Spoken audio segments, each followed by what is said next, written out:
Hey night owls, insomniac historians, and anyone doom-scrolling at 2 a.m. trying to lull themselves to sleep, welcome back. Before you nestle deeper beneath the blankets and let my rambling medieval rabbit hole wash over you, do the ritual thing. Tap that like button like you're ringing a tavern bell for last call, subscribe if you mysteriously enjoy drifting off to the soothing sound of tax ledgers and plague anecdotes, and drop a quick comment telling me what city you're tuning in from and the most ridiculous local law you've ever heard. Those comments are the spice in our communal cauldron, and they help summon the algorithmic gremlins that keep this sleepy channel alive. Now, dim the lights, set the fan to white noise windstorm, and settle in. Because tonight, we're tiptoeing through candlelit alleys to meet the unsung genius entrepreneurs of the Middle Ages, brothel keepers.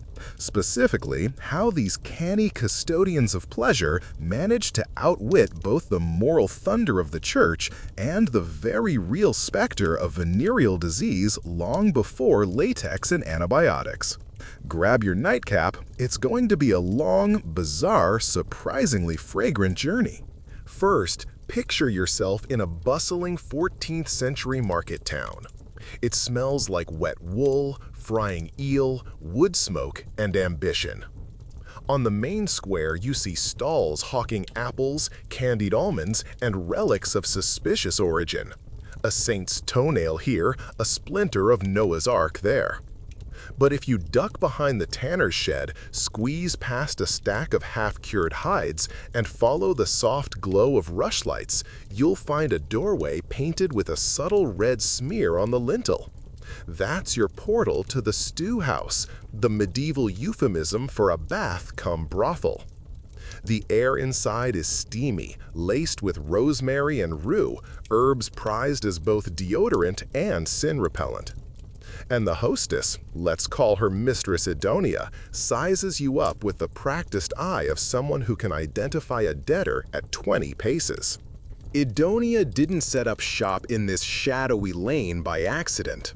City councils from London to Lubeck often relegated brothels to liminal spaces, outside parish borders, beyond respectable sightlines, yet conveniently near the docks where sailors arrived stuffed with coin and ready to make questionable life choices. The church thundered from the pulpit that fornication invited brimstone, but in practice, bishops preferred sin neatly corralled rather than chaotically dispersed. So local authorities issued ordinances. Brothels must operate in designated zones, pay hefty fees, and, crucially, remain closed on feast days so townsfolk could repent before diving back into impropriety. Idonia read every ordinance like it was a menu. Fees? Fine. She'd bundle them into the welcome drink surcharge. Closing on feast days? Easy. She'd rebrand the house as a pilgrim rest stop, complete with complimentary watered wine and a back room where contrition proved negotiable. But church law posed deeper puzzles. Officially, prostitution was tolerated only if the keeper remained chaste, an outrageous loophole begging for theatrical compliance. Idonia hired a decrepit notary to draft a vow of perpetual widowhood, paraded that scroll before the alderman, then quietly took her lover through a side door and locked it. When preachers railed that brothels tempted godly men, she hung a small icon of St. Mary Magdalene by the threshold, proof that fallen women could rise to sainthood. Thank you very much. Local friars could fume, but they had to admit the theological logic was, at minimum, enterprising. Now, let's step behind the curtain into the heart of the business operation, what medieval scribes called the women's chamber, and modern accountants would call logistical genius. Each worker paid room and board, laundress fees, candle levies, even a weekly linen fine if sheets emerged stained beyond laundering. Idonia itemized everything in wax tablets. No ink for these ledgers, too smudge-prone. She also maintained a strict rotation schedule, not for customer variety, though that too, but for health. Because here's the crux. If the house shut down due to disease, revenue evaporated. So Idonia's personal physician, really an apothecary paid in discount services, inspected the women weekly.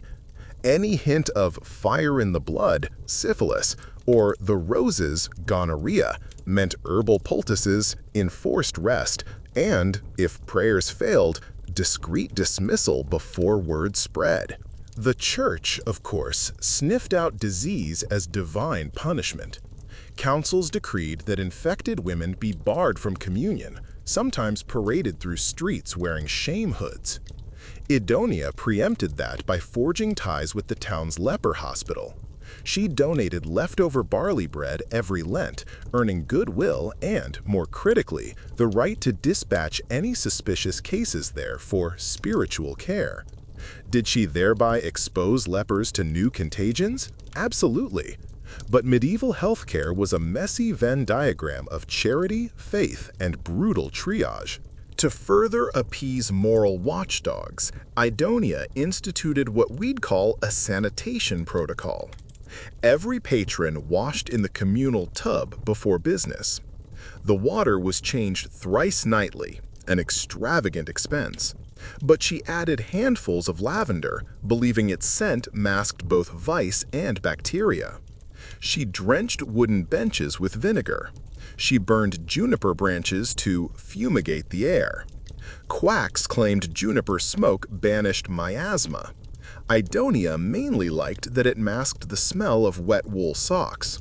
Still, compared to the average tavern, her brothel was practically a spa. Speaking of taverns, note the supply chain. Wine and ale fueled the trade, but church edicts often banned tavern keepers from doubling as brothel hosts.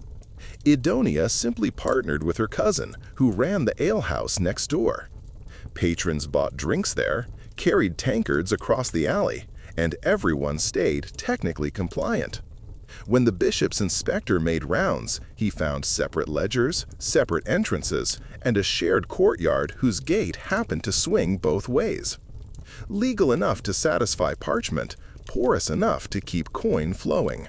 You might wonder how women landed in Idonia's employ. Some were orphans seeking dowries, others widows with children, others runaway serfs escaping manor fees. Idonia advanced each a welcome purse, clothes, slippers, combs, secured by debt contracts. These contracts, sealed before witnesses, skirted church condemnation because they framed the arrangement as service for sustenance, a loophole as wide as the Thames. Meanwhile, Idonia paid hush money to the constable, a sack of walnuts at Christmas, a jug of Gascon wine on Michaelmas. He, in turn, escorted belligerent customers out back for a quick dunk in the horse trough, restoring order before curfews tolled. Disease, though, remained the existential threat. Physicians believed sexual ailments stemmed from overheated humors. So Idonia stocked her cupboard with cooling herbs, plantain, mint, horehound. She instructed workers to drink a decoction of barley water and vinegar after vigorous labor, swearing it flushed excess seed. Modern science winces, but by encouraging hydration and mild acidity, she may have reduced infections marginally, accidentally pioneering a primitive antiseptic rinse.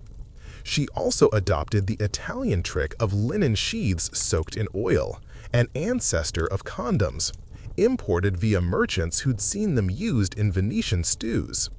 Churchmen condemned them as devices of sin, proving once again that ecclesiastical outrage rarely outran entrepreneurial innovation. All this scheming required meticulous bookkeeping. Idonia employed a clerk, one-eyed, literate, notoriously discreet, who tallied nightly takings with a small abacus. Each girl's earnings were carved into tally sticks, notches for patrons, separate notch for premium services, singing while bathing, extra. At week's end, the sticks were split. one half for the worker, one for Idonia. Matching notches in short honesty. It's the medieval equivalent of carbon copy receipts. Hard to forge, easy to settle. And in an era when gold coins wore indistinguishable faces, tallies were solid proof if a dispute reached the merchant court. Meanwhile, outside forces stirred. Preachers like Savonarola thundered that whores invited apocalypse. Town fathers worried more about tax gaps. So municipal councils drafted brothel registers, requiring keepers to file names monthly. Idonia complied, sort of. She listed aliases: Rose, Blanche, Goodwife B. If pressured, she produced baptism certificates for entirely different women currently milking goats in Kent. By the time officials cross-checked, staffing had turned over, and the paperwork cycle reset. Bureaucracy defeated by delay, the most medieval tactic of all. Let's pause and peek at nightly ambience. Candles gutter, lute strings hum a sleepy melody, and somewhere a customer recites a clumsy sonnet cribbed from Dante. Idonia drifts among tables, dousing drunken quarrels with a look. She knows the unwritten rule. Violence invites the sheriff, and the sheriff invites closures. So brawls are preempted with a free jug of ale, or, failing that, a threat to bar the offender permanently. A fate worse than excommunication for lusty apprentices. The house survives because Idonia understands human desire is predictable, but civic mood is fickle. Keep desire contained, keep moralists confused, and prophets endure.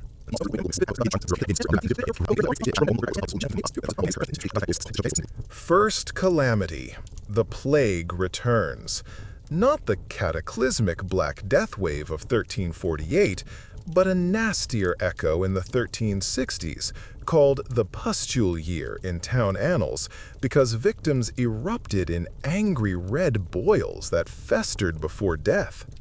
City fathers, desperate to prove they'd learned something, drafted new ordinances, weekly house inspections, mandatory shuttering of unnecessary communal baths, and, cruelest cut, total curfew on stews at sundown.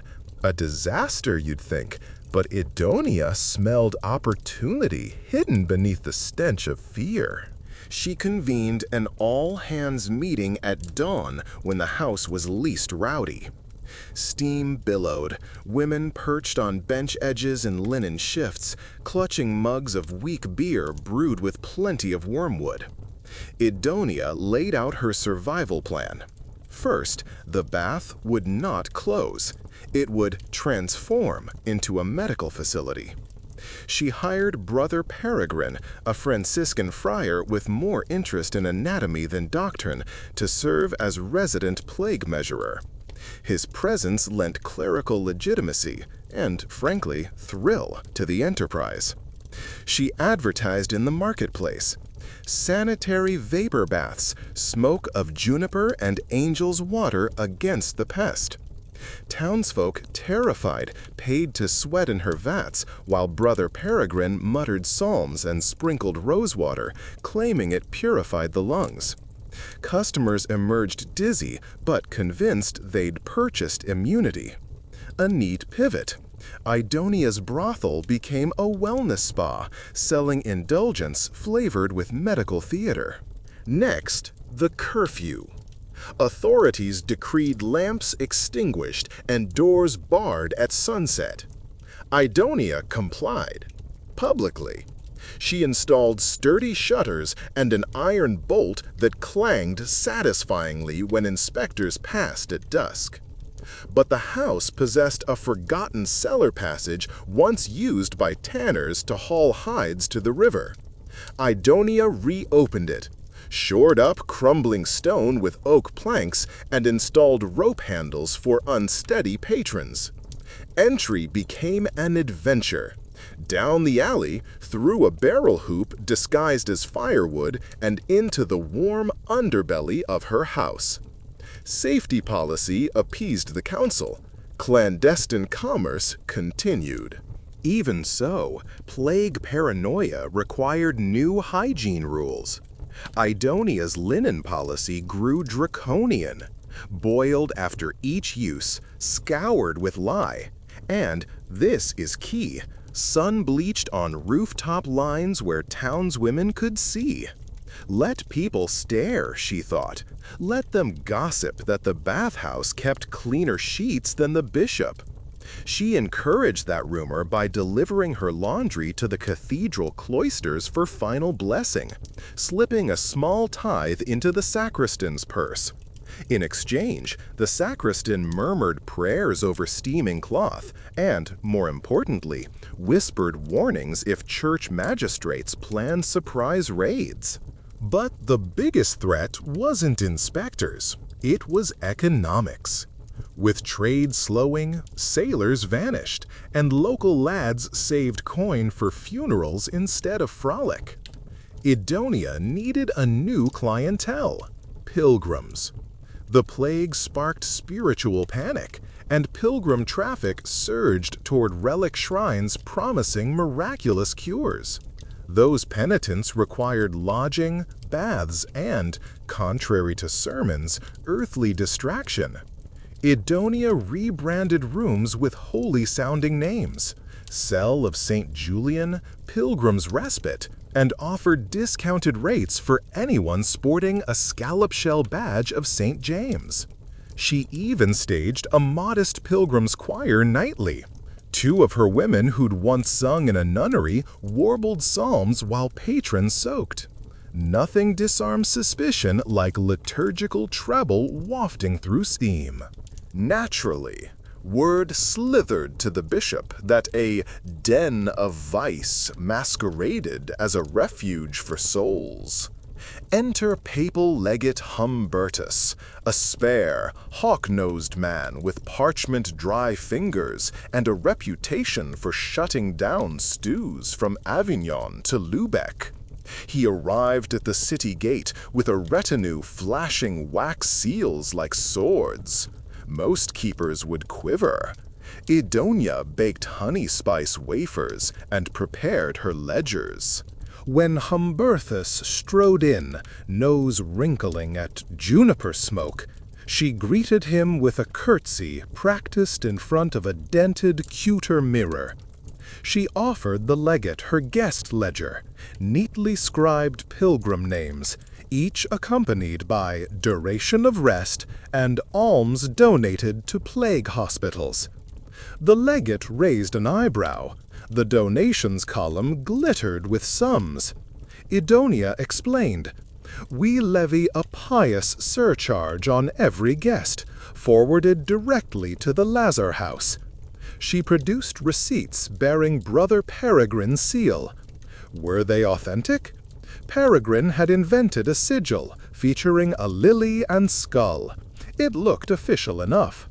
Humbertus couldn't fault charity. Still suspicious, he demanded proof no carnal sin transpired.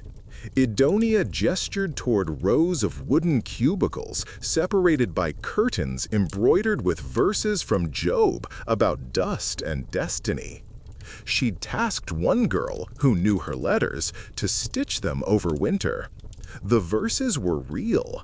The legate examined a cubicle, a simple bench, a wash basin, a candle shaped like a pilgrim staff. No mattresses. Idonia explained these were contemplation cells. True beds, she admitted softly, lay upstairs, but only for weary wives seeking rest away from snoring husbands. She produced a letter from a local merchant's spouse praising the quiet rotundo of the bath's upper chamber. That merchant sat on city council. Humbertus recognized the seal. But the master stroke. Idonia invited Humbertus to witness evening devotions. Workers and patrons alike gathered in the main hall. Brother Peregrine led a psalm, and Idonia herself placed a leather-bound breviary borrowed from the sacristan on a lectern. The legate watched 20 damp pilgrims singing Salve Regina under vaulted rafters. Sin snuffed beneath incense, or so it seemed. Humbertus, mollified, declared the house a laudable institution of health and penitence, and moved on. Idonia exhaled only after his retinue vanished, then resurfaced the wine jugs and reopened the cellar door. Show over, business resumed. Yet disease remained. One evening, a woman, Marjorie, bright laugh, quick fists, collapsed with swollen groin buboes. Panic rippled. Idonia slammed the shutters, forbade exits, and summoned Peregrine, who admitted grimly the plague had breached their walls. Quarantine? Impossible. They'd starve. Public disclosure? Death by torch-bearing mob. So Idonia gambled on secrecy and improvised medicine. Rosemary steam baths turned to downright scalding vapor infused with vinegar, thyme, crushed garlic. Sheets burned in the courtyard furnace. Healthy workers slept two to a room, less isolation than morale. She rationed angelica root, considered protective, and insisted on raw onion slices tied around ankles, folk remedy claiming to draw venom. Was it effective?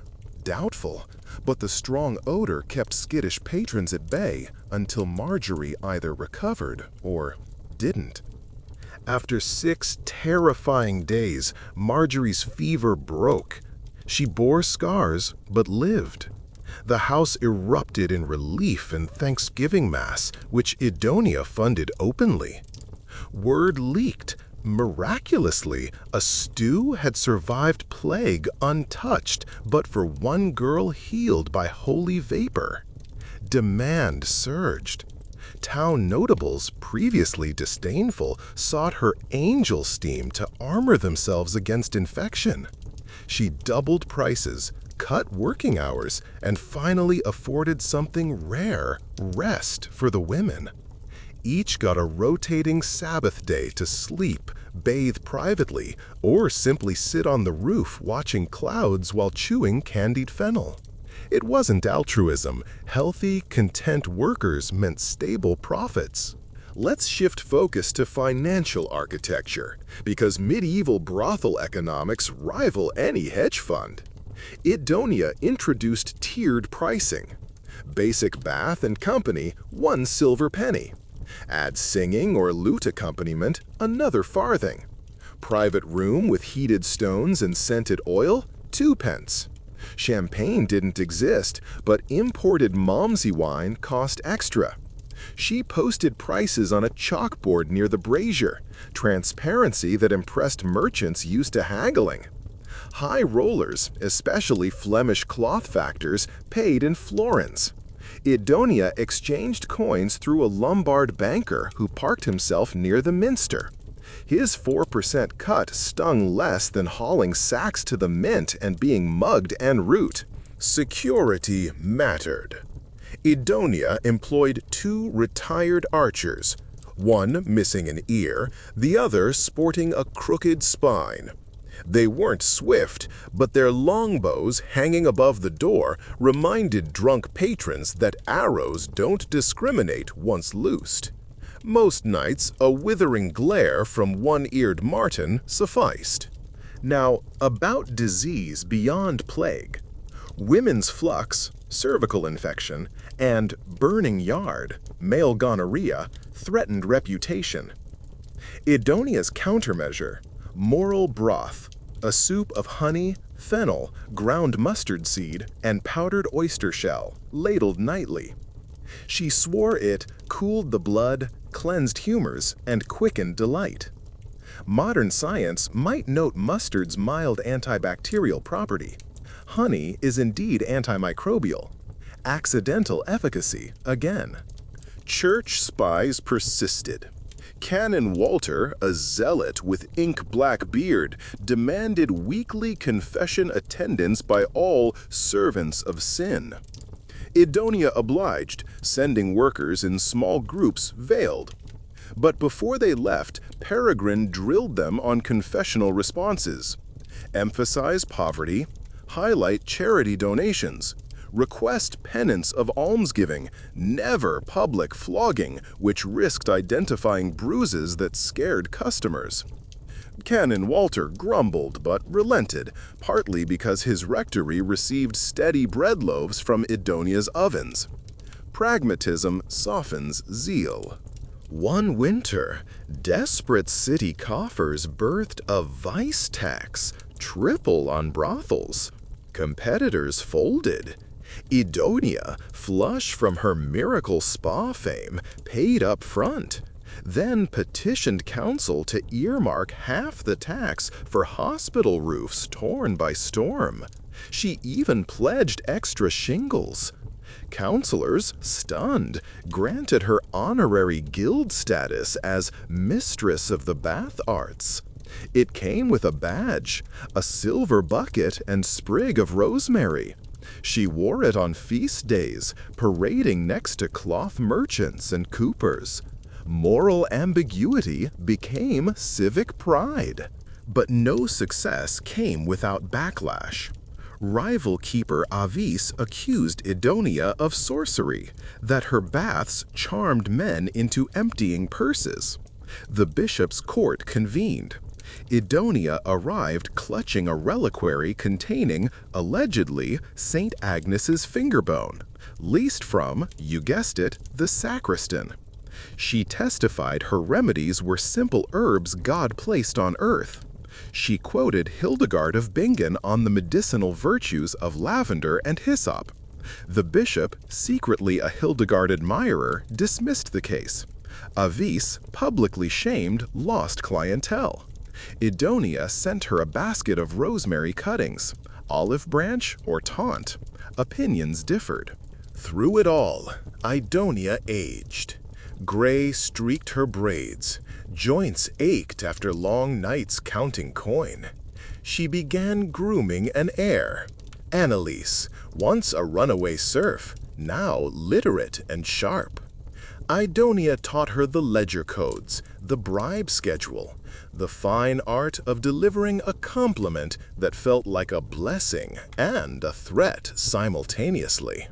Transition planning, medieval edition. Meanwhile, outside Europe wrestled with schism, two popes excommunicating each other, which confused moral oversight. Idonia seized the lull to expand. She leased an adjacent warehouse, installed separate entrances for Gentle Ladies Bathing Club, a front for wealthy wives seeking contraceptive herbs. Church banned them. Idonia sourced pennyroyal from Welsh monks willing to look the other way for a share of profit. Thus, while theologians argued who sat truly on St. Peter's throne, Idonia's apothecary cornered the market in clandestine womanhood. And because no bedtime tale is complete without music, pause to savor a midnight scene. A traveling troubadour strums a gittern, singing of Tristan and Isolde. Steam rises, juniper crackles, and a merchant from Bruges sits spellbound beside a washerwoman, status lines blurred by shadow. For a heartbeat, plague, ordinances, sin, and salvation dissolve into shared melody. Idonia watches, ledger clasped, eyes soft with strange tenderness. She knows her house stands on quicksand, law, disease, envy. Yet in that fragile harmony, she sees purpose, providing brief sanctuary in a brutal world. A service worth all the rosemary in France. And you, half asleep in modern comfort, may wonder why any of this matters. Because the story of Idonia shows medieval history wasn't just kings and crusades. It was practical, ingenious women bending rigid systems so ordinary people could find warmth, music, and, yes, physical solace. She fought plague with vinegar and marketing, stared down papal investigators with embroidered scripture, and turned vice taxes into civic roof repairs. She is proof that hypocrisy and compassion often share a doorway, painted a discreet red. Warm embers pulse low beneath the copper cauldrons, and juniper smoke drifts through rafters like half-remembered hymns. But before you can settle back onto the velvet stool, someone hisses your name. You pivot. There, near the wood-paneled counting room, Annalise motions frantically, her braid flicking about like a cat's tail. She has spotted 3 silhouettes skulking outside the shutter slats, long coats trimmed in lamb's fleece, guild officers from the butcher's hall. Why butchers? Because, dear sleepless traveler, power in this city is measured by who supplies the protein, and Idonia's booming wellness spa has siphoned so much coin that even sausage kings feel pinched. Tonight, those men carry more than ledgers. They carry rumors sharpened into knives. Inside, Idonia extinguishes the candle nearest the ledger and slides the iron plate over the peephole. No panic, only mathematics. Because every attack on her house begins with someone assessing risk against reward. The butchers want compensation, perhaps a slice of her pilgrim revenue, perhaps permission to sell their offcuts for her broth pots. Yet Idonia calculates faster than they can carve pork. She already contracts a fisherman's guild for eel pies, and eels wiggle free of church fasting calendars, making them profitable on every saint's day. So she whispers to Martin, the one-eared archer, to keep the door barred and the bows unstrung. An unstrung bow is less threatening to patrols, yet quick to ready. She'll greet the butchers on her own terms, tomorrow, beneath market awnings where witnesses soften tempers. For now, the bigger crisis lurks in the apothecary corner, counterfeit sheaths. You heard right. Thin membranes of cured fish bladder marketed as French warders, sold to sailors and merchants as a guarantee against the burning pox. A rival stew opposite the tanner's gate dumped a basket of them at Idonia's threshold, claiming they were hers. Should the bishop's council accept that lie, fines would bankrupt her. So tonight's true work is quality assurance. Annalise gathers the household around the long pine table, plops a heap of translucent sacks under the lamp, and they begin inspection. Hold each piece to flame. Real bladders whiten, counterfeits curl and blacken like parchment.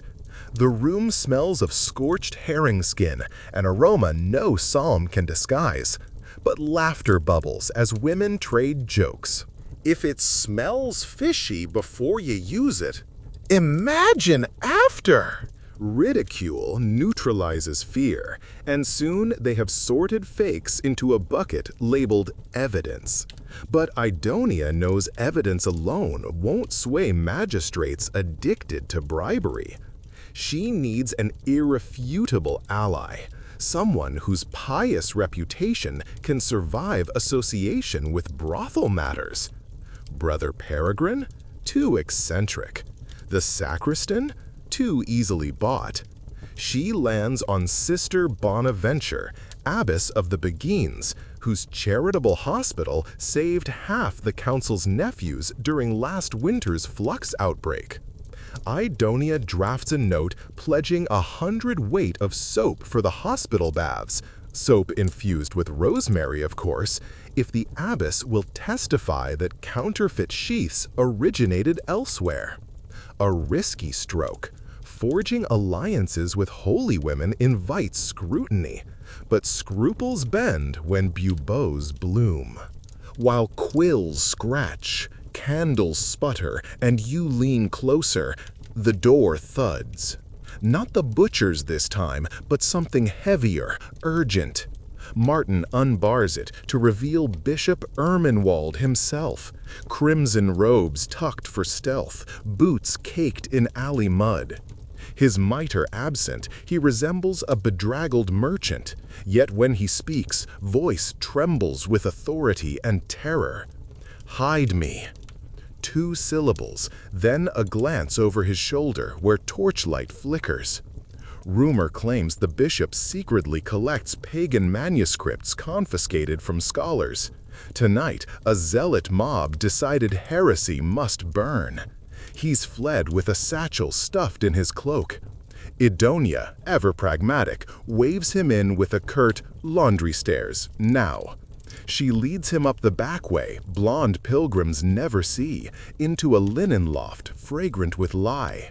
And just like that, you're following, heartsick at the realization that every pillar of morality eventually leans on the very walls it condemns. Idonia doesn't gloat.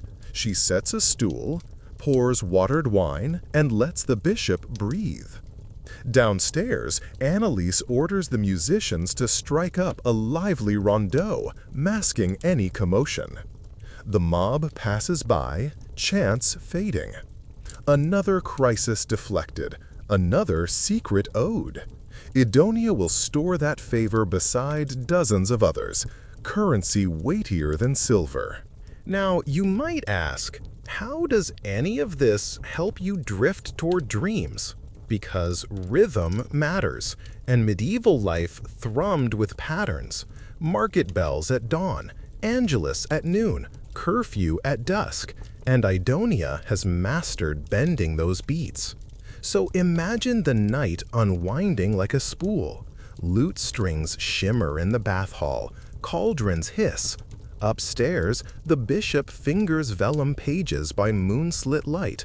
Outside, butchers curse frost biting their knuckles. The city is an elaborate clockwork, each gear desperate to outturn its neighbors. But inside these red-washed walls, time softens, muscles unclench, and a pilgrim from Brabant snores blissfully into a cedar-stuffed pillow. Let's drift back to finances, because coins jangle even when eyelids droop. Idonia's latest innovation? Ledger cross-coding. Every income line pairs with an equal column of charity. For each Malmsey bottle sold, a halfpenny earmarked for orphan dowries. For each private song request, a portion dedicated to mend city walls battered by spring floods. She copies the format from Italian double-entry books glimpsed in the Lombard banker's office. Should auditors, ecclesiastical or secular, demand explanation, she flourishes parchment showing one coin always mirrors another. Sin balanced by civic virtue. It's accounting as absolution. But numbers alone can't quell plague or jealousy. Thus, she launches the Rosemary Guild, first professional union of bath attendants. Membership perks, shared infirmary fund, rosters limiting night shifts, and formal apprenticeship so no child sold by desperate parents can be exploited. To enforce standards, she prints wooden tokens bearing the rosemary sprig. Only holders may work in her baths. Counterfeiting tokens earns banishment. Why such rigor? Because reputation spreads faster than rats. If a sailor contracts pox and blames Idonia, her miracle aura shatters. So she invests in preventive medicine. Stocks of alum, alum-soaked cloths used as early antiseptics. A physician from Salerno visits monthly to lecture on non-noxious humors. She pays him with a chest of northern furs the bishop gifted in gratitude. All this you witness, half hidden behind a pillar, eyes heavy, yet mind alight. You feel the stone floor's chill rising through your souls. You smell pine pitch fueling the torches.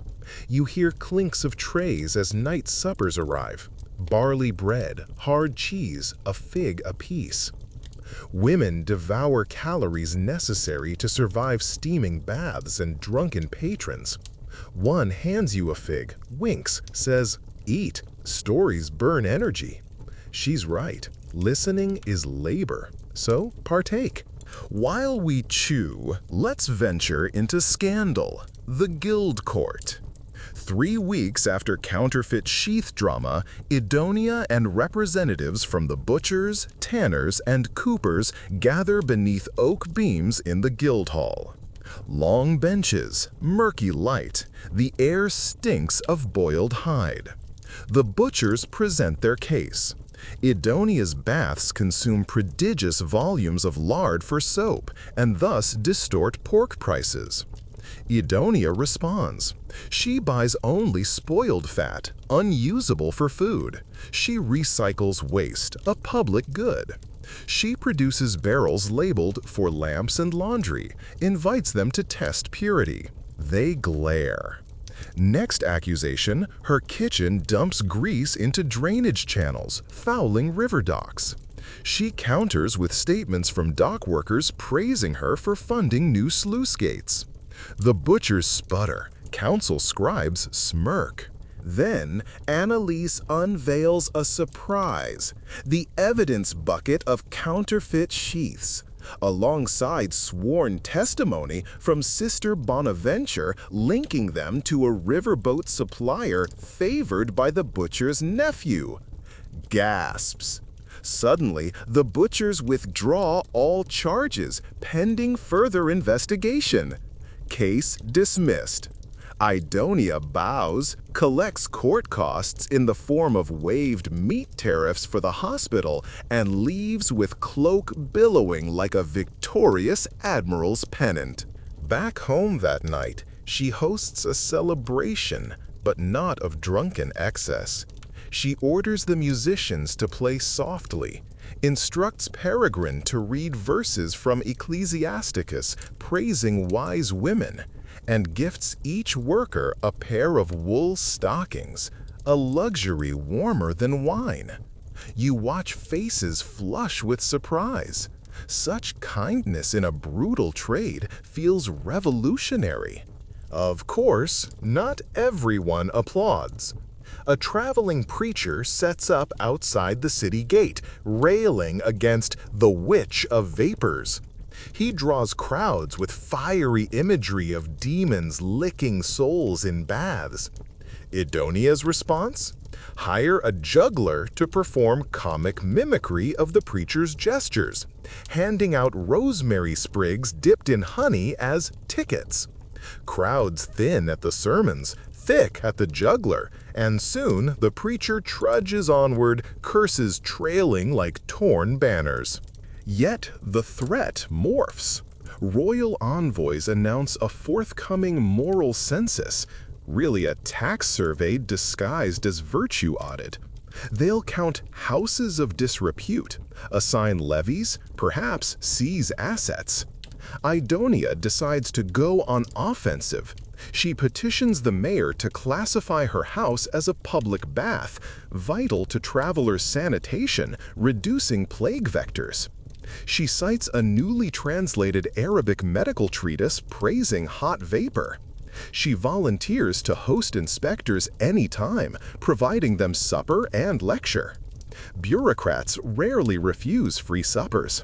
Classification passes narrowly. She dodges the new levy. Competitors do not. Some beg for buyouts. Idonia purchases 2 failing bathhouses for pennies, expanding her soap empire. Consolidation centuries before economists coined the term. Let us drift upstairs again, where the bishop, now regular guest, pores over those pagan scrolls. They're not satanic. They're Aristotle on meteorology, Ovid on herbs, knowledge banned after university riots. He entrusts Idonia to safeguard them, tucked into cedar chests, parchment insulated with lavender to deter worms. You stand witness as church and brothel collaborate in clandestine humanism, irony thicker than bath steam. In exchange, the bishop writes indulgence letters for any worker facing burial charges, posthumous absolution, valuable currency in a world where souls weigh heavier than bodies. Midwinter arrives. Snow cloaks rooftops, yet Idonia's roof gardens flourish. She commissioned glazed lantern tiles, trapping heat so rosemary and thyme grow under pale sun. Patrons marvel at green in frost and pay premiums for winter herbs. Peregrine distills oils, marketing them as essence of perpetual summer. Small phials sold to knights anxious about tournaments. Another revenue stream thawed from snow. By now you're drowsy, eyelids flickering like waning coals. But stay a heartbeat longer to witness one final vignette, a moonlit baptism. A newborn squalls, child of a bath attendant and a sailor long gone. Idonia summons brother Peregrine, but the mother, Yasalt, wishes sister Bonaventure. At midnight, they gather around a copper basin warmed by hot stones. Peregrine recites Latin. The abbess answers with plain chant. Steam rises, candle halos palest gold. They name the boy Benedict, blessed. A baby born in a brothel receives blessings from both friar and abbess, a syncretic sacrament only Idonia's walls could host. You, silent observer, feel history shift. Societies claim purity lines, but life smudges them. The candles gutter. Juniper seeds pop in embers. From somewhere below, a lute strums a lullaby older than plague, older than crusades. Your breathing slows to match the minor key. Before sleep claims you, Idonia pads over, presses a rosemary sprig into your palm, token of trust and admission ticket to tomorrow's tales. The sun hasn't even cracked the river mist when Annalise forces open the attic hatch and a rush of herb-scented warmth tumbles down the ladder. You climb after her, shoulders brushing rough oak beams, and the first thing that hits you is green, everywhere, impossible emerald in midwinter. Glass tiles the size of bucklers funnel dawn's weak glow over beds of thyme, dill, and sweet marjoram cradled in clay troughs. Each partition steams gently. Under the soil, Idonia has buried iron kettles of bathwater piped straight from the furnace room below. Rocket science? No, roof science. Proof that ingenuity needs no royal charter. But she's not here to boast. She flicks a brass whistle. A pair of apprentices scurry forward, baskets ready. Today's emergency requires 3 pounds of fresh rosemary tops and a fist of costmary leaves, a recipe she calls Strikebreaker's Balm. Because yes, the rumors were true. The Soap Boilers Guild voted at midnight to halt sales to every bathhouse in the quarter except their own, unless Idonia surrenders her ledger system and pays a fragrance tax. It's extortion disguised as solidarity, and by midday, the entire Pilgrim District will smell more like goat than garden if she doesn't act. You and Annalise pluck sprigs in silence. Dew dampen your sleeves. Overhead, panes tick as frost melts. Below, carts rumble. City life stretches its spine. When baskets heap high, you descend past dormers and pigeons and step into the strategy kitchen, a low-ceiled chamber where tin stills coil like sleeping serpents. Brother Peregrine is already there, sleeves rolled, ready to transmute herbs into liquid diplomacy. He grinds costmary with coarse salt, folds in rosemary, juniper berries, and a last-minute scoop of white clay. Over the brazier, he pours bath water, stirs until the mixture thickens into a glossy green paste. This, he claims, will clean skin, perfume hair, and more importantly, set without lye. No Guild soap required. A loophole elegant as any theological footnote. Idonia sweeps in, braid swinging. Batch the paste into walnut shells, she commands. Natural, single-use cups, free samples at the market gate. Walnut shells?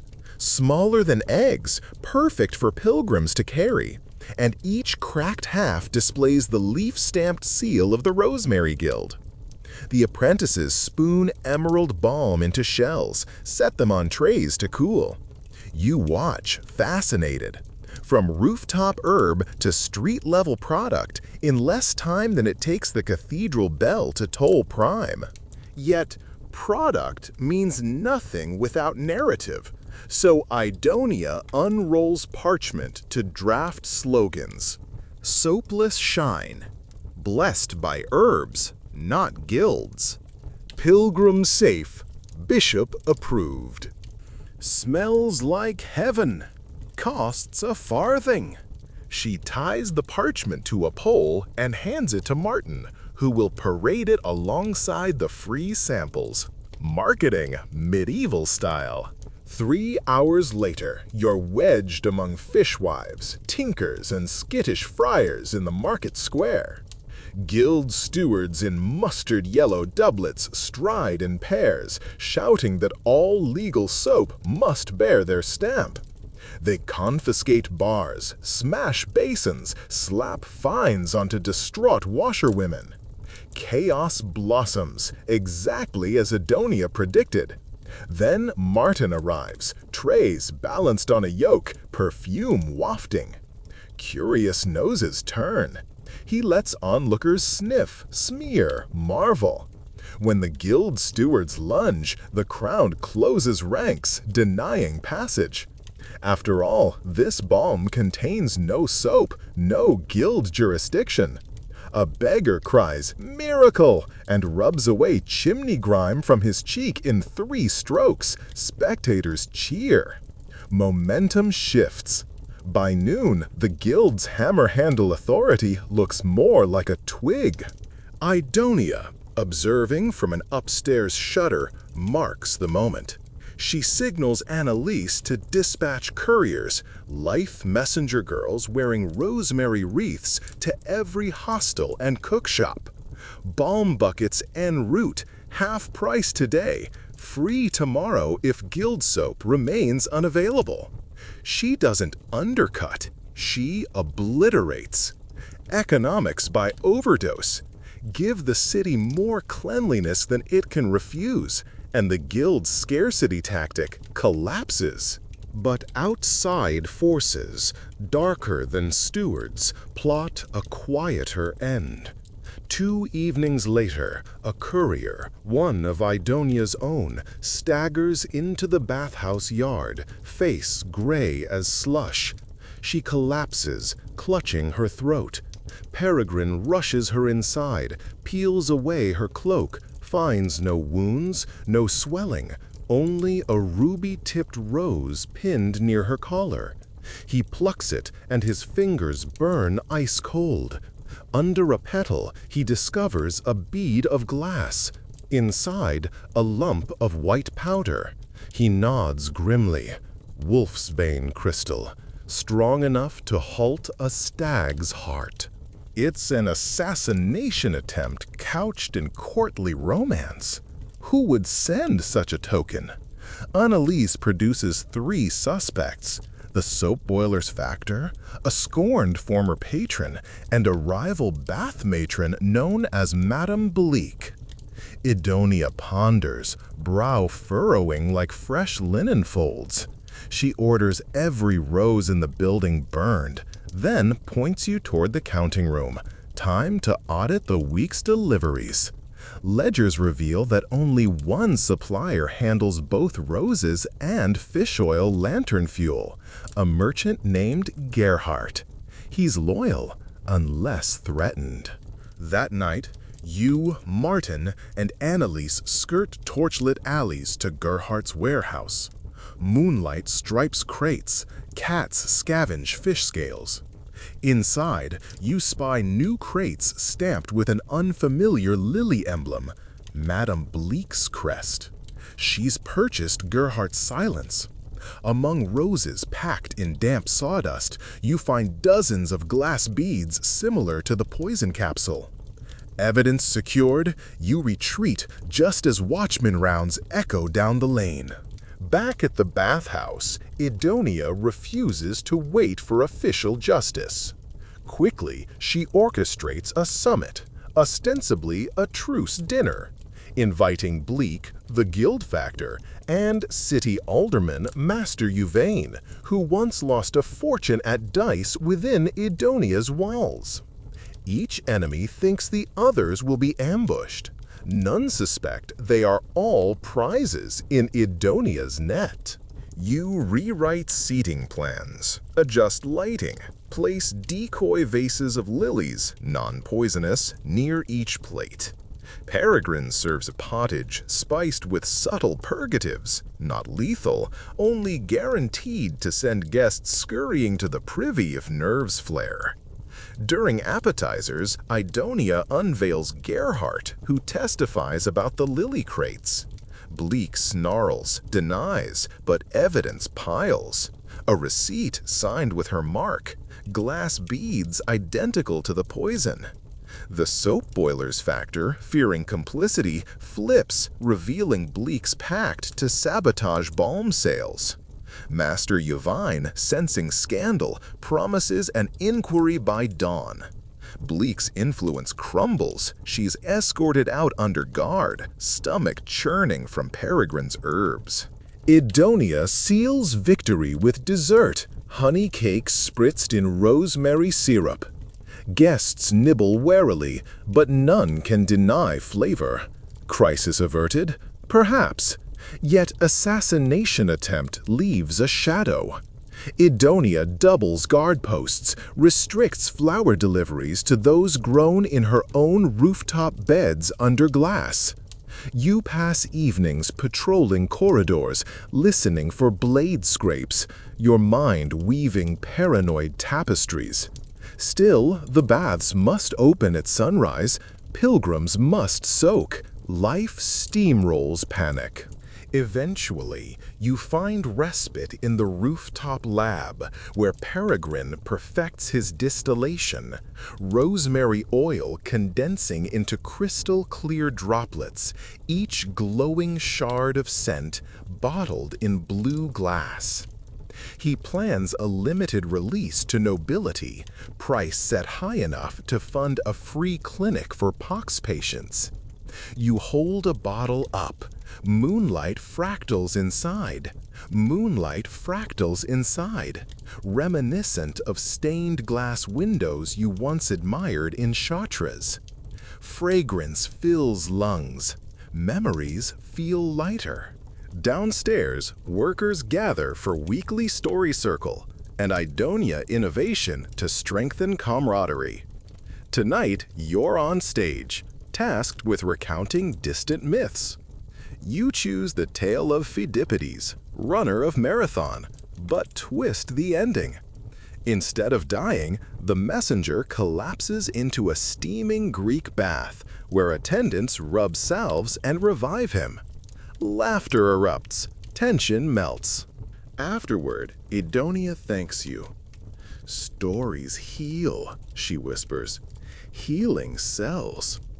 She's drafting pamphlets, health manuals, mixing herbal lore with body humor to sell at market stalls. You offer edits, shaping prose into soothing rhythms perfect for bedside reading. She nods. "We'll call them boring histories for sleep. People will scoff, then buy two." Weeks later, the guild calls off the strike. City women, hooked on balm, refuse to return to lie-stung bars.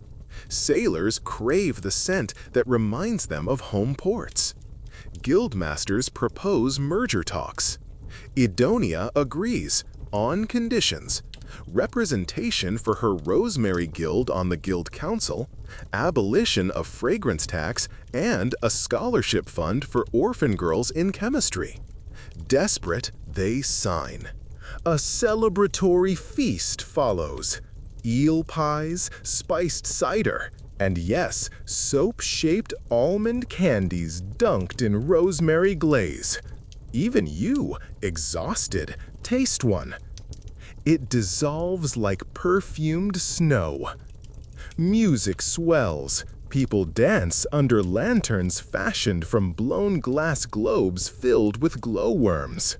Yet, peace has a price. The bishop reminds Idonia of the scrolls she shelters. Church collectors search city homes for contraband texts. Idonia can hide them no longer. She decides to smuggle the parchments to a learned friend in Padua. You volunteer to escort them, an errand requiring secrecy, stamina, and knowledge of back roads. Idonia clasps your wrist, presses the rosemary token deeper into your palm. "Return by midsummer," she says, "with more stories." Your departure looms, but first you must rest. So, pilgrim of midnight screens, stretch beneath your blanket. Hear the echo of bathwater lapping marble. Smell rosemary wind drifting through cracked panes. Feel rooftop warmth casting gardens in perpetual dawn. Idonia's city sleeps, but possibilities purr like coals ready for tomorrow's blaze. The stables reek of sweet hay and last night's spilled lamp oil, but your mount, an iron-gray mare with a white blaze and a bad habit of testing fingers, stamps impatiently as dawn lifts like a tarnished coin above the city wall. Idonia's bathhouse behind you still breathes warm rosemary into the chilled streets. Steam curls from roof vents, glowing ember red in first light. At your belt hangs a leather satchel strapped tight with 3 wax seals. One bears the rosemary sprig, one the quill of Padua's University, and one, the most fragile, carries a curling sigma, symbol of heretical inquiry. Inside rest 13 parchment folios that could condemn everyone who's touched them. Your mission sounds simple. Reach Padua, hand scrolls to Scholar Vittore, return before midsummer. Simplicity, of course, is a diplomat's lie. You nudge the mare forward, hooves clopping through gate yard mud sodden from late spring rain. Annalise jogs beside you, hood up, offering a final checklist. Iron gall ink for bribes, dried costmary for fever, handful of Idonia's balm, packed in walnut shells, naturally, and a sealed letter promising 6 casks of bathhouse oil to the border toll wardens if they expedite aid to a fellow servant of civic hygiene. She also hands you a sliver of obsidian, good for slicing purse strings in emergencies, but better, she claims, for scraping blisters beneath armor. You tuck it under your glove and swing into the saddle. Martin leans on the gatepost, fiddling with his reed whistle. "Play it if you need a distraction," he says. "Some men fear witches, others fear bad music." He blows a mournful note to prove the point. You promise to use it judiciously. The road south quickly leaves behind rosemary-perfumed air for the smell of damp wheat and sheep manure. Spring floods have broken dikes, fields shimmer like mirrors. You meet pilgrims bound north, their feet wrapped in rags, faces as gray as the sky. They gossip about a sickness near Siena, swellings under the arm that burst black as ink. You tighten your cloak around the satchel. The scrolls must not catch contagion. Night finds you at a timber inn called the Lute's Throat, famous less for music than for the minstrel who once choked on a chicken bone mid-ballad. The sign still depicts his purple face. Inside, a fire roars. You select a bench near the chimney, back to wall, satchel under thigh. As you chew barley stew, you overhear two carters lamenting the soap boilers' strike up north. Edonia's revolt has traveled faster than winter's gossip. They wonder if balm will replace soap across Christendom. You smile into your mug. After supper, you ascend a crooked stair to a garret room that smells of wet linen. Moonlight slices through shutters. You set the satchel beneath your pillow, blade within reach, and drift into half-sleep where bathhouse steam meets rose-poison phantoms. A creak snaps your eyes open, latch lifting. You grip obsidian. Door swings inward just enough to admit a silhouette, small, wiry. The thief eases onto fingertips, reaching toward the pillow. In one motion, you roll, slash, and catch his sleeve. The garment tears, but skin remains intact. He bolts. You scramble after him, bare feet silent on wood. Down the stair, into kitchen, he dives through a back window. You leap to sill, glimpse him limping toward orchard rows, but choose scrolls over chase. Back in bed, pulse drums ears. You tie a bell to the latch with horsehair. Sleep hovers, but never lands again that night. At dawn, mistress of the inn apologizes. A local orphan named Rafe says she'll have words. You doubt words will hold him, but accept hot cider and ride on. The mare's breath pass climbs into pine fog. Birdsong echoes like flutes. You dismount at a ridge to rest her wind, and that's when you discover a crimson ribbon snagged to your saddle ring, silk, smelling faintly of lilies. Madame Bleak's calling card has found you, though she sits leagues behind. You toss the ribbon into a ravine, but its memory clings, whispering that even wilderness bears eyes. The first border check occurs at the Watchmaker's Bridge, an arch of stone spanning a gorge so deep you can't hear the river. Wardens in visored helmets halt travelers within a timber pen. Officials stamp carts, weigh tariffs. You present Idonia's letter. A sergeant with onion breath cracks the seal, reads aloud phrases like public sanitation stipend and olive oil stipend for garrison latrines, then smiles as if promoted. He motions you aside, pockets the letter. You expect extortion, but instead he demands a demonstration of the balm. You produce a walnut half, rub emerald paste on his gauntlet, buff with cloth. The iron glints smokeless, scented. He opens the gate. You ride for science, he says with a bow. You ride before questions multiply. Beyond the bridge, the land shifts to marsh meadow dotted by white egrets. Rain gathers in sheets. You wrap parchment in oilskin and whisper apologies to the mare for urging her deeper into gale. At dusk, the road meets a broken toll house where travelers form a bedraggled queue. A friar in patched robes blesses each for coins. You recognize him, Brother Peregrine's cousin Tobias, a wayfarer rumored to swap holy water for cheap ale. He glimpses the rosemary seal on your satchel and winks. He whispers a warning. Bandits 3 miles ahead, wearing guild steward colors, stopping couriers. Bleak's mercenaries? You thank him with balm and detour through alder woods where hooves slosh knee-deep in black mud. Lightning cracks, you glimpse carved standing stones luminous as bone. You tether the mare under tangled oak, pull cloak tight, and wait thunder's lull. When rain turns to drizzle, you press on, but soon hoofbeats behind you multiply. No detour fooled them. Bleak's mercenaries. You thank him with balm and detour through alder woods where hooves slosh knee-deep in black mud. Lightning cracks, you glimpse carved standing stones luminous as bone. You tether the mare under tangled oak, pull cloak tight, and wait thunder's lull. When rain turns to drizzle, you press on, but soon hoofbeats behind you multiply. No detour fooled them. You reach an abandoned charcoal burner's hut. Doorless, roof half-caved, but walls intact. You guide mare inside, douse lantern, crouch behind stacked cordwood.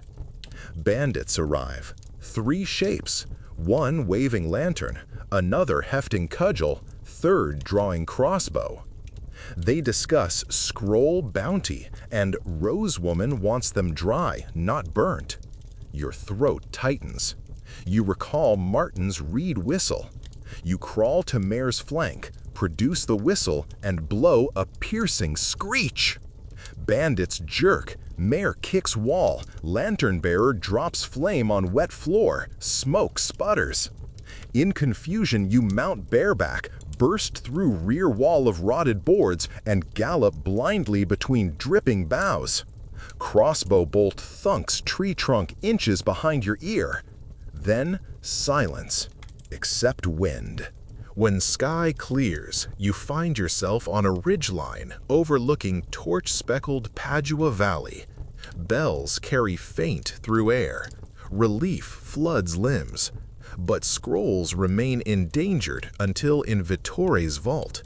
You stable mare at outer hospice, trade balm for oats, stride into city under Arch of St. Anthony. The streets glow with early Mayfair lanterns. Vendors hawk chestnuts. Students debate under arcades. You wind through alleys to a slate-roofed library ringed by plaster saints. Vittore, gaunt and spectacled, greets you in a hall scented of vellum. He slices Idonia's personal seal, scans the top folio, inhales. Galen's lost commentary on steam therapy. And these margin notes, Greek, but the ink is rose-tinted ferrous. Fascinating. He turns grave.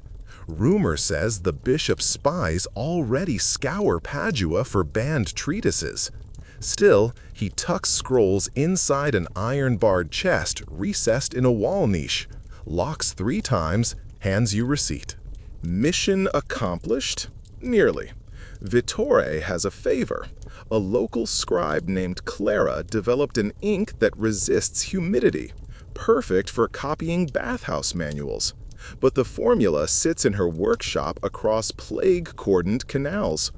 Guards allow only clergy through, but you carry a rosemary token. Idonia's ranking as a secular healer sometimes grants passage.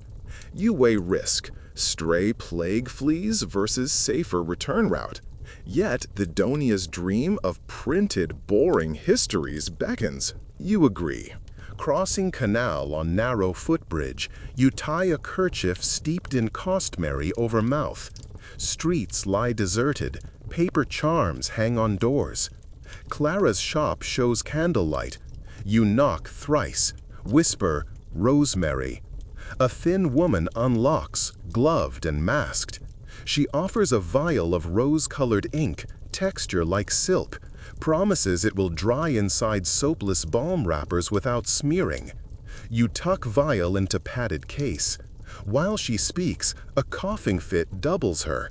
Dark spots fleck her sleeve. There's no time for moral dilemmas. You press balm into her hand, maybe placebo, maybe hope, and slip away. Night cloaks city on your return. You hire a water taxi. Gondolier poles silent between black reflections. Mid-canal he halts. 3 men block other bank, torches raised. Rose crest glints. They demand your satchel, accuse you of theft from Madame Bleak. Gondolier mutters oath. He's not paid for heroics. You recall the obsidian chip, but outnumbered. Instead, you unstop the vial of rose ink, hurl it at torchbearer's chest. Glass shatters, flame meets alcohol, a blossom of magenta fire roars, tosses sparks onto comrades. Gondolier paddles madly, bankers vanish screaming. You front him double fare. By dawn, you recross Watchmaker's Bridge northbound. Scroll receipt safe, ink vial replaced by stained memory. The wardens wave you through. They've heard of Rosefire, call you Merchant of Flames. Ballad makers thrive on exaggeration. You just want home. Travel north is smoother. Bleak's network in tatters. You teach innkeepers balm recipes, trade for lodging. At Riverford, you share stories with pilgrims. How rosemary cures nightmares. How walnut shells carry worlds. They ask if Idonia hires novices. You say, perhaps. Bring curiosity, leave greed. 7 leagues from the city, spring turns to early summer. Fields no longer drown. Wheatheads rise gold. You spot bathhouse roof. New glass panes catch sun like armor scales. You stable mare, stride through gate. Steam kisses skin. Scents welcome like family. Martin plays whistle, now tuned, and apprentices cheer. Idonia descends stairs, eyes reflecting furnaces. You hand her Vittori's receipt, present rose ink formula, recount journey. She listens, bites lip, then laughs that low ripple only battle-won spirits manage. You brought back fire, she says. Let's write with it. That evening, workers gather beneath rooftop garden lit by thousands of glowworm lanterns. You read aloud your travel chronicle, embellishing lightning, haunted standing stones, magenta flames. They gasp, laugh, sigh. Idonia then unveils first pamphlet freshly printed with Clara's ink. Boring Histories for Sleep, Volume 1. Cover depicts a pilgrim washing away nightmares in emerald bath. She distributes copies. Apprentices read aloud until even the furnace snores. Before you slip to quarters, Idonia catches your sleeve. The Soap Guild may strike again, she says. Bleak will send new roses, but stories and balm together, unbeatable. She asks if you'll chronicle next chapter, building roadside herb clinics. You agree. She smiles. Then sleep. Dawn writes its own oaths. Candles gutter in the loft above the leper chapel, throwing shadows that stretch like tattered banners across the rafters, and you're still awake, listening to rain drum on warped tiles. Beneath the boards, the sick men murmur in their sleep, snatches of Ave Marias woven with coughs that bark like hunting dogs. You promised yourself a dawn departure, but sleep has become a skittish visitor. The moment you close your eyes, you feel the assassin Coria's breath behind your ear, hear the staircase in the ruined tower splinter again. Taste the copper tang of fear you pretended to ignore. So you sit cross-legged on a bale of straw, breaking a walnut between thumb and forefinger, a gift from Pia's sling pouch, and you review your dwindling inventory like a merchant at quarter's end. 2 scrolls now safe in Padua's University archive. 1 sealed copy of Idonia's antidote treatise bound for the baths. 1 fragment of poisonous rose ink text that you couldn't bear to burn, not yet. A vial of fish oil, cork cracked but still pungent. A quill. 3 blank folios, and a single blue cornflower pressed flat between panes of glass, its stem as fragile as your resolve. When the first cock crows, you drop the walnut shell beside the straw mattress and rise. Sister Camilla appears on the ladder like a specter of burlap and candle wax, holding a bowl of nettle broth. "Eat," she rasps. "An empty courier is slower than a full mule." You slurp the broth, nod thanks, and by sunrise you're back on the road, Mallow clipping east past plowed fields shimmering with overnight frost. 70 furlongs later, the frost has melted into a gray mist that clings to hedgerows and smudges distances. You reach a crossroads where a shrine once stood. Only a cracked plinth remains. On it, someone has lashed a sheep's shoulder blade, whitened and carved with angular letters. "Rose Rider turns back, blood for blood." Your stomach knots. The assassin survived his plunge and now broadcasts curses across the countryside. Or perhaps this is a rival's taunt. Either way, the message is clear. The hunt isn't over. Mallow snorts. She too senses threat. You breathe through the fear and choose the lesser-used north track, a rutted lane tunneling through alder and thorn. Noon finds you at the banks of the Brenta River, where mists swirl like boiling milk. The ferry here, really just a wide barge pulled by a wiry girl with an ocarina, waits for passengers. You lead Mallow aboard and hunker behind a coop of disapproving geese while the ferry skirts sluggish water reflecting pewter skies. Mid-channel, the pole girl lifts her ocarina and plays a tune as breathy as a lover's secret. Notes drift into fog, and suddenly shapes appear on the opposite bank. Monks in black. A donkey cart. No, not monks. Soldiers in cloaks the color of dried blood. One holds a carnation flag. You clap a hand over the girl's flute. "Back," you whisper. She blinks, uneasy, but plants the pole on the riverbed and propels the barge downstream instead of forward. Angry shouts rise from the unseen shore. A quarrel skips across water and embeds in a crate near your knee. Geese explode in feathers. The barge drifts behind a spur of reeds, out of aim. You toss the girl 2 silver pennies. Mouth shut, pole fast. She obeys, guiding the craft to a hidden inlet where you and Mallow splash ashore into knee-deep mud.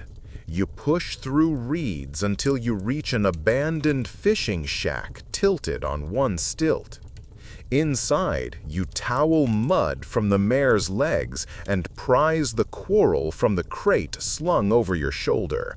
Its shaft is painted rose red. So the assassin hired archers, or perhaps he carries a crossbow now. Either way, you're marked. You flip the quarrel and notice fresh sap on the tip. Sister Camilla's lessons echo. Sap of oleander mixed with gall will kill a man in 2 breaths. You slice away the poisoned point with a belt knife, wrap it in waxed cloth, and bury it under stones. Evidence later.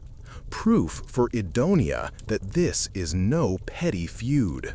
2 days of marsh lanes, ruined byways, and clandestine barns later, you enter Verona on the eve of Carnival.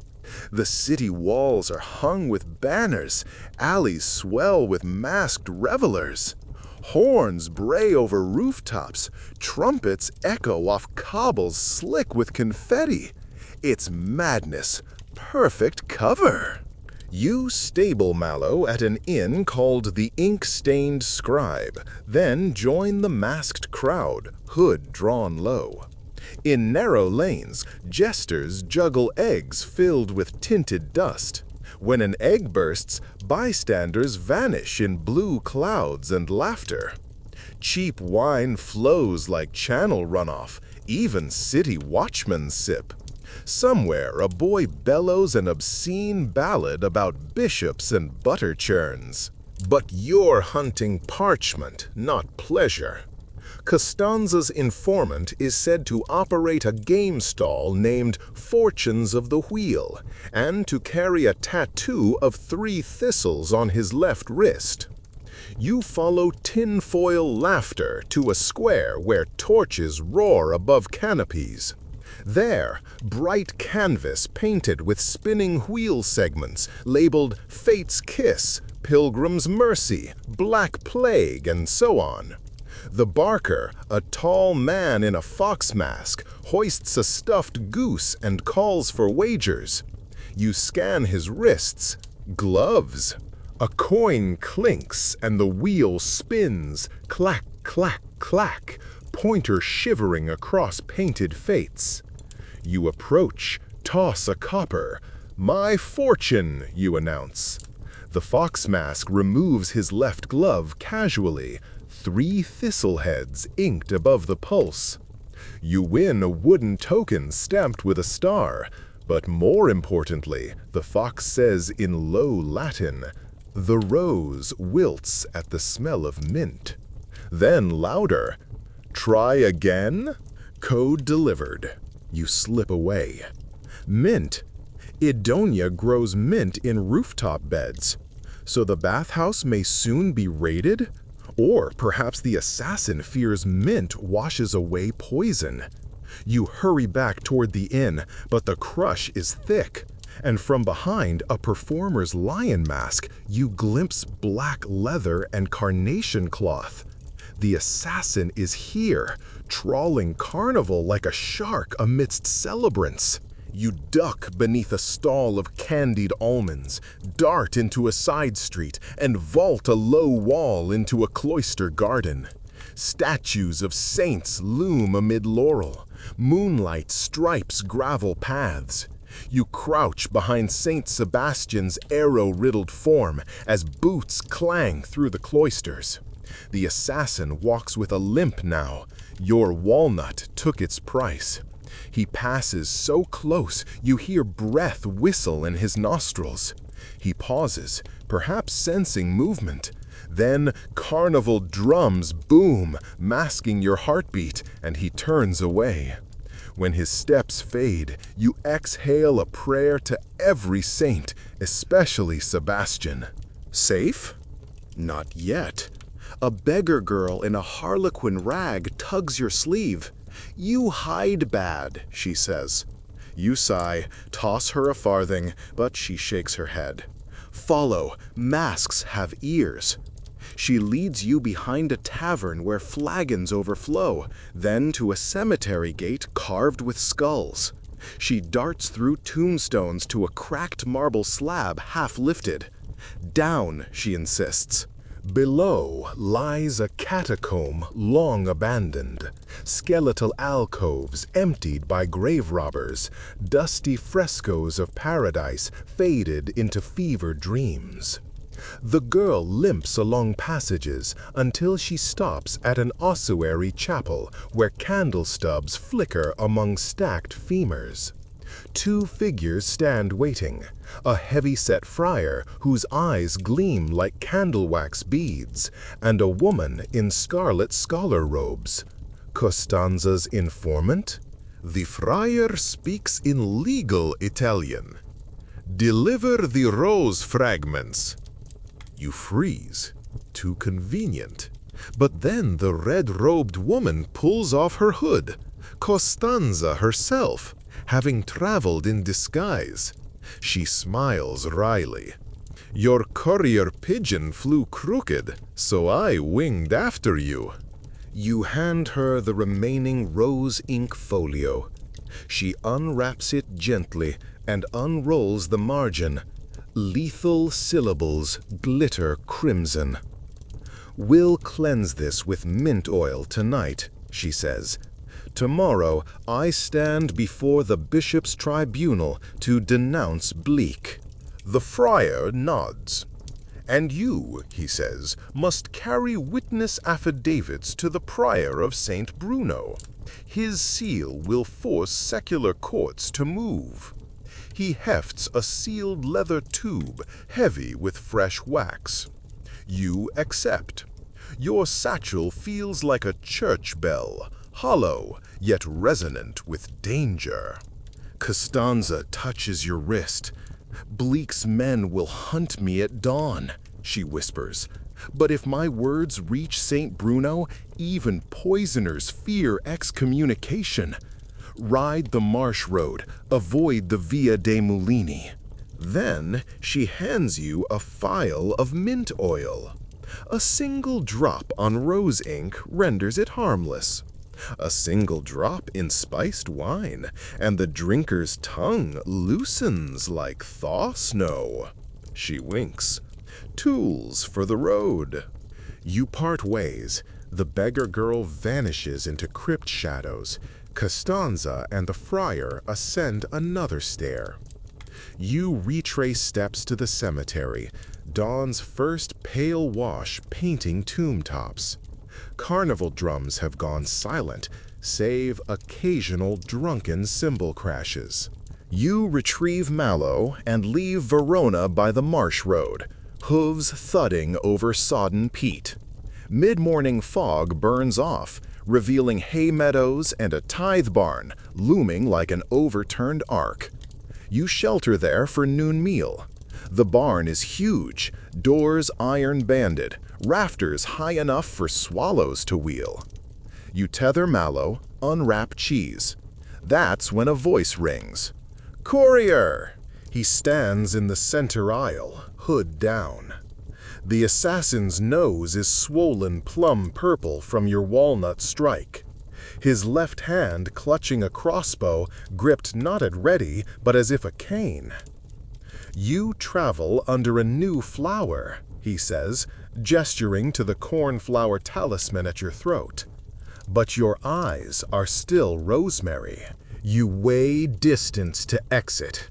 Too far. Crossbow string taut. He continues. "I don't want your life, only what you carry. Hand over Bleak's scroll, walk free." You swallow fear and produce the sealed tube from St. Bruno.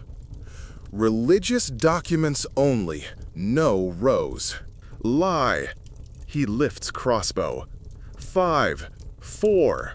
You palm Costanza's mint oil and uncork with a fingernail. "Wait," you plead, stepping closer, feigning panic. "At least read it. See, it's church matter." You extend tube. He reaches. You splash mint oil across his bare wrist. He flinches, more annoyed than hurt, but the oil's vapors carry into his nostrils, tongue-loosening agent stronger than wine.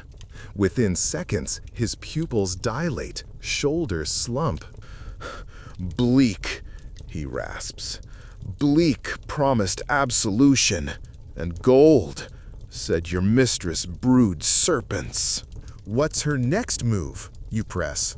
"She waits in Pietraforte Abbey, disguised as penitent, harvest day." His knees buckle, crossbow clatters. You kick it away, bind his wrists with harness leather, and hoist him onto hay bales. "Sleep," you murmur. "Mint will blur his memory." You carve a quick note for local watch, pin it to his cloak. "Highway brigand, armed."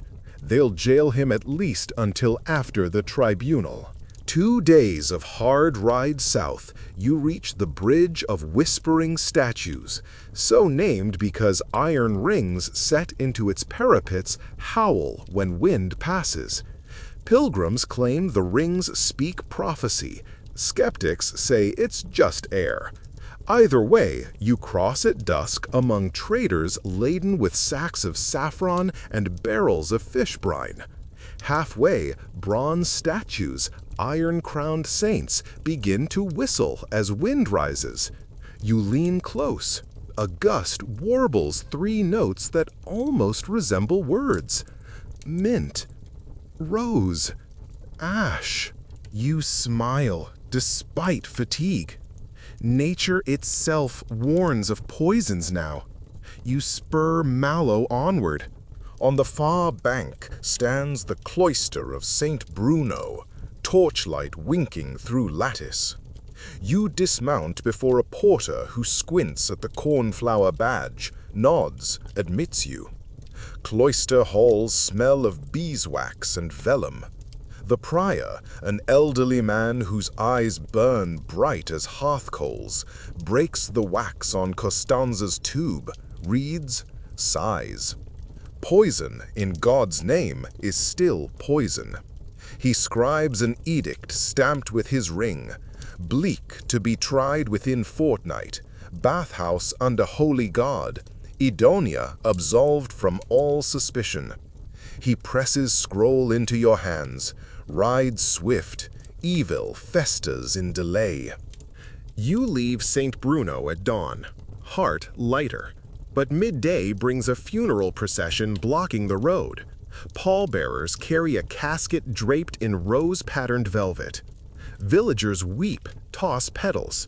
You edge closer. On the lid sits a porcelain mask shaped like Bleak's own visage. Sharp chin, high cheekbones. A decoy funeral to hide her escape? You dismount, ask a mourner, who died? A lady of Fragrance Guild, mistress of petals, poisoned by her own vial, he whispers. A tragic lesson. Could Bleak stage her death to dodge tribunal?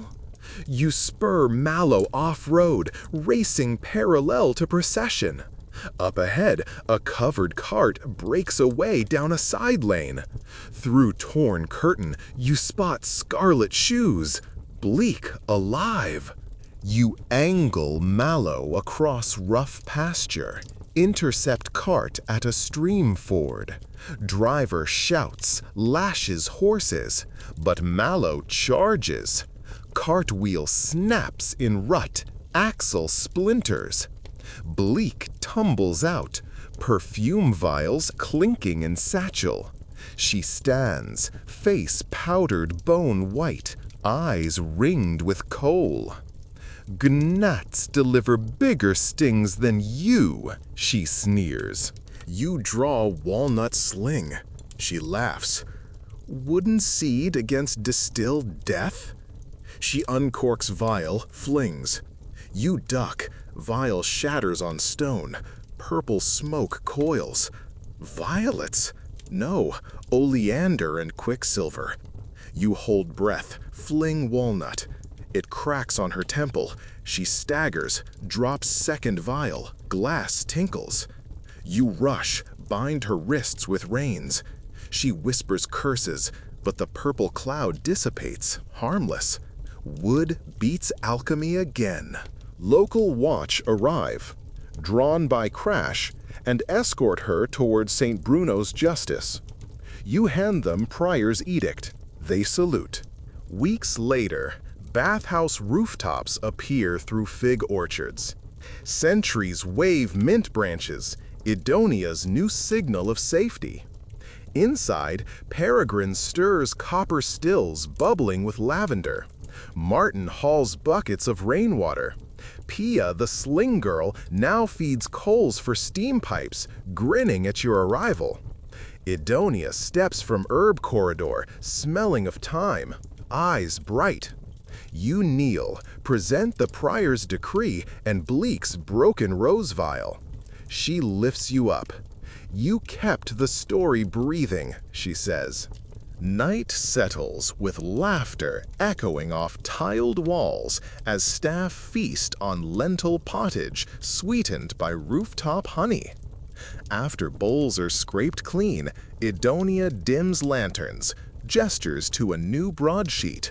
Boring History for Sleep, Volume 3. Her quill waits. Tell the next chapter, she urges. Let the road walk with others. So you set ink to paper, beginning. Candle smoke climbed the rafters of a leper chapel as the courier counted doors between fear and dawn. And somewhere in this modern night, you, dear listener, slip deeper under blankets, letting these words carry you beyond assassin arrows, across carnivals, through mint-scented dawn, all the way to quiet.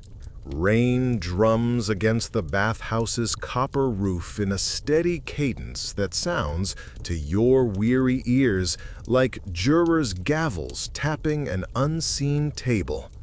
Somewhere beyond the tiled atrium, the city's 3 bells chime terse, mid-morning. Yet dawn feels unfinished, as if the sun itself hesitates to rise before justice is done. You tighten the laces of travel-stiff boots, draw a final breath of mint-laced steam, and step from the warmth of Edonia's furnace room into the chill corridor where the rest of this story waits. You are not alone. Pia trails behind, sling looped over her shoulder and a pouch of walnuts clacking softly with each stride. Martin ambles beside her, carrying a ledger fat with new deposits, clients who flocked to the bathhouse once the prior's seal hung upon its gate. And Peregrine, the quiet alchemist, has tucked a perfume vial into your palm, frankincense braided with a single drop of mint oil. "For courage," he whispered. Though everyone in the corridor knows courage has never been your shortage, sleep has. At the courtyard arch, Edonia bars the way in a blue cloak that mirrors storm cloud twilight. "Remember," she says, brushing a strand of copper hair from her brow, "Bleak's tongue is cleverer than any surgeon's hand. She will twist truth until it resembles an embroidery of roses. Do not let the tribunal inhale her fragrance without first tasting the thorns." Her gaze flicks to the scroll beneath your arm, the prior's edict, now countersigned by 3 city aldermen. With that parchment and your testimony, Bleak will have nowhere to hide. At least, that is the hope you cradle like an ember against rain-damp world. The gate swings open. Wind slams your hood back, sheets of water pelting stone like hissing snakes. Piazza dell'Aquila lies slick and empty but for puddles reflecting severed pieces of sky. You mount Mallow. Pia and Martin clamber onto a borrowed mule, and together you ride, hooves splashing, toward the tribunal hall. A squat, Romanesque keep of granite blocks older than half the city's legends. Lightning forks over crenellations, thunder booms. The day is determined to sound as dramatic as any verdict. Inside the keep, corridors twist like intestines. At each guard post, cornflower badges grant passage. Idonia's new emblem, already recognized by watchmen who salute with gloved hands.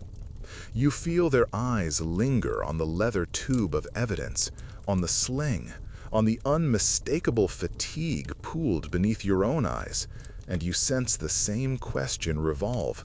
What does it take to keep walking when the road keeps swinging scythes across your path? If they asked aloud, you'd answer, stories. Stories and a stubborn promise to deliver them. The tribunal chamber smells of wet wool cloaks and tallow smoke. 12 assessors draped in green-black robes occupy a semicircle of benches.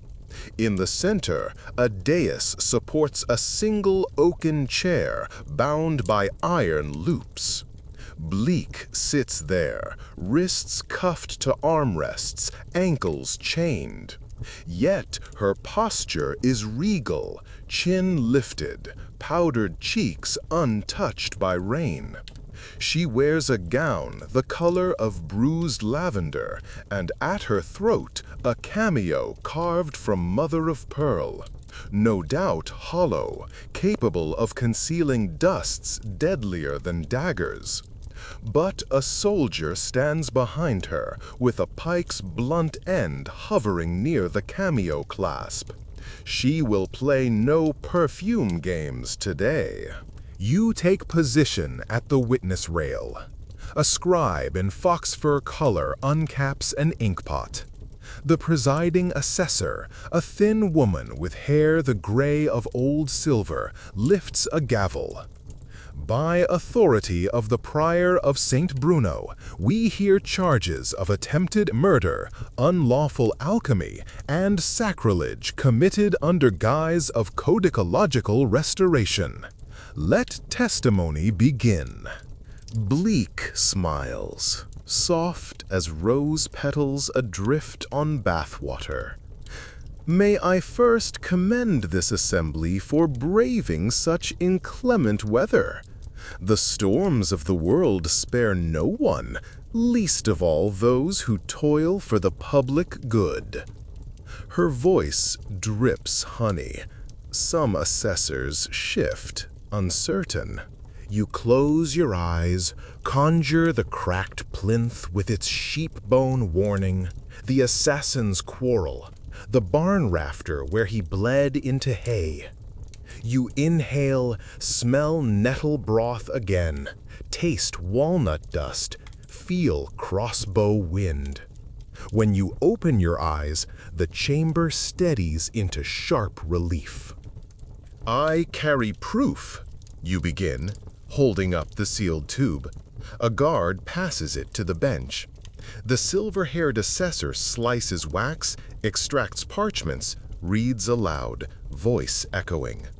Formally attest that Lady Bleak, known as Claudia Rosa di Valdagno, commissioned the distillation of oleander gall compound intended for covert introduction into municipal wells. Gasps ripple through gallery seats. Bleak interjects. For pest control, rats flourish. Do we not value hygiene? But the assessor lifts a palm. The mixture in question also paralyzes infants within 2 breaths. Your motives, lady, appear less hygienic than diabolic. You recount the carnival pursuit, the catacomb meeting, the disguised funeral cart. Words spill like river debris, each event locking into the last, until a chain of cause and effect wraps the lavender-gowned woman tighter than her manacles. You finish with the bridge of whispering statues, the wind calling mint, rose, ash. A poetic flourish, perhaps, but the tribunal members lean forward, entranced. They, too, know omens whistle through iron rings on sleepless nights. Costanza rises next, scarlet sleeves clipped back, her testimony weaving botanical science with scripture. She demonstrates how mint oil neutralizes rose ink toxins, letting the scribe dab a droplet onto a scrap. Crimson fades to harmless ochre before their eyes. Audience murmurs. Even Bleak's shoulders sag. When Costanza steps aside, the assassin, now gaunt, limp more pronounced, is escorted forward. Chains clank. He avoids your gaze, stares at floor as he confesses under oath to accepting Bleak's purse, to carving warnings on bone, to loosing crossbow bolts at the ferry. Regret, he whispers. Regret weighs more than coin. Verdict requires little deliberation. Guilty on all counts. Sentence, perpetual confinement in the North Tower, alchemical tools destroyed, bathhouse compensation for damages, and an annual fine in saffron to Leper Chapel for its sheltering the endangered. Bleak clutches cameo, lips trembling, not with contrition, but calculation. She mutters something in Occitan, likely a curse. and guards drag her away. As gavel falls, thunder cracks overhead in perfect synchrony, causing even stony-faced assessors to flinch. You exhale shakily. The storm outside answers with one final drum roll, and then, abruptly, subsides. Sunlight shafts through high windows, illuminating dust motes drifting like tiny verdicts of their own. Pia slaps your shoulder in corridor gloom. "Done!" she cheers, walnuts rattling triumphantly. Martin scribbles figures in his ledger, compensation sums enough to repair bath tiles twice over. Peregrine smells the air. "Rain's cleared," he murmurs. "Time to collect lightning-washed herbs." And Costanza, wiping ink from fingers, hands you a fresh pamphlet draft on the uses of mint against mortal inks, destined to join boring history's shelves. But Idonia stands aside, expression unreadable.